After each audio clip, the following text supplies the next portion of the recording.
Hey all you composers and music producers out there, it's Josh. The novelist and screenplay writer John Irving once said, "Good habits are worth being fanatical about." So what's this good habit here that I'm talking about today?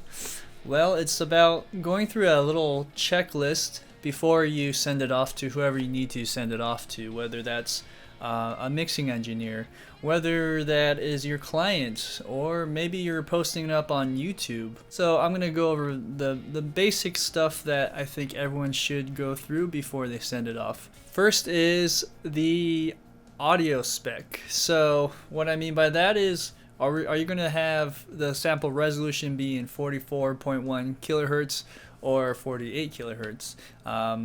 For the most part, if you're going to be delivering in CD format, you want 44.1 kilohertz. If it's a higher resolution like a DVD, that'll be 48. If you are wanting to send your mix over to a mixing engineer, your mixing engineer might want you to actually put it in something greater than that. That could be 88.2 kilohertz, I believe, and the 96 kilohertz.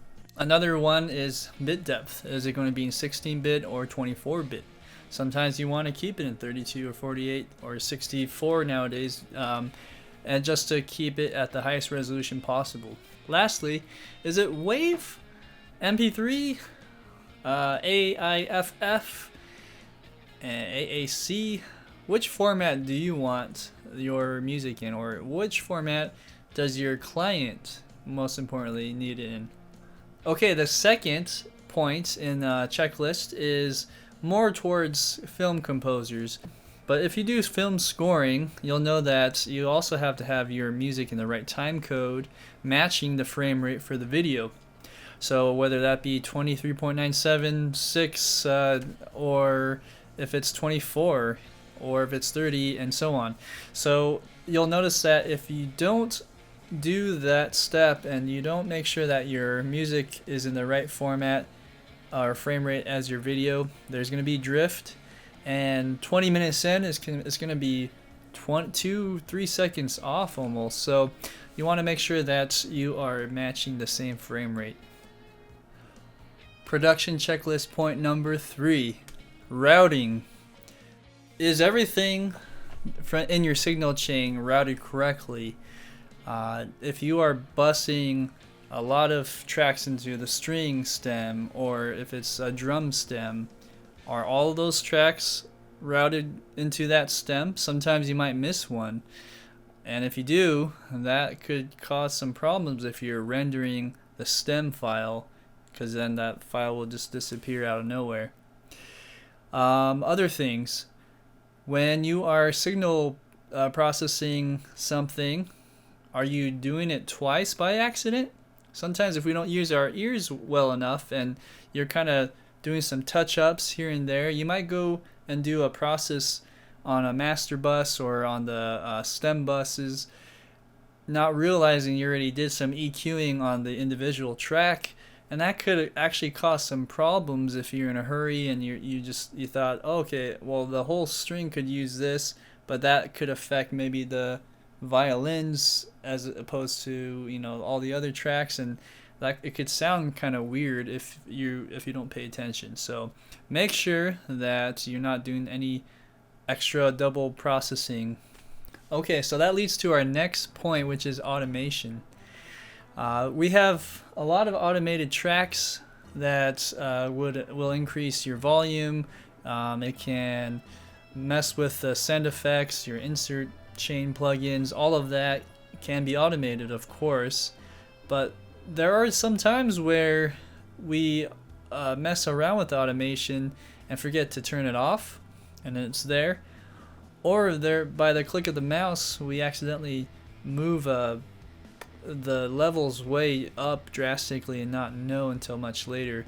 So you want to just make sure, go over all your automated tracks, lock it in place, which is a really good thing to do, and make sure there's no unintended automated stuff going on. And the last point would be final export exam. So this one is important because when you are in a hurry and you're approaching the deadline, sometimes we're going to export this and assume that the track is good. Now, technology is great, but sometimes it's not very reliable. I've had experiences where the exported track doesn't come out the way it should have come out, and there's no reason or explanation on why. So when I export it, I actually re-import it back into my session.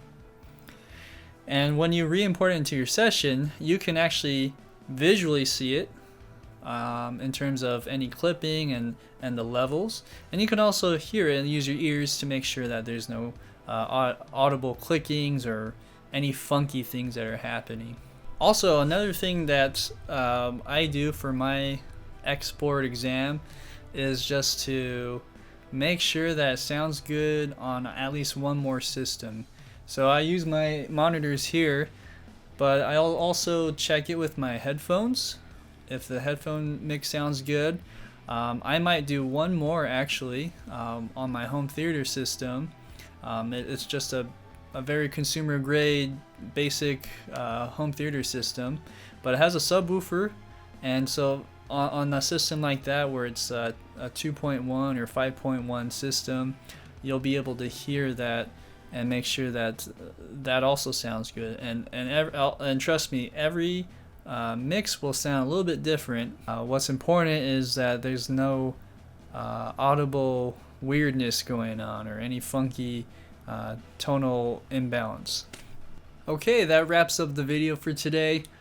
Following a good checklist before delivering your music is so crucial. It's something that has saved my tail a few times when I'm in a hurry. You always have to make sure you go through that, and if you do that consistently over time, you'll be known as a solid, reliable composer or producer. So keep working hard, keep making your music. If you'd like to see more videos on the music process and tips and tricks, please subscribe to my music channel, and I will see you next time.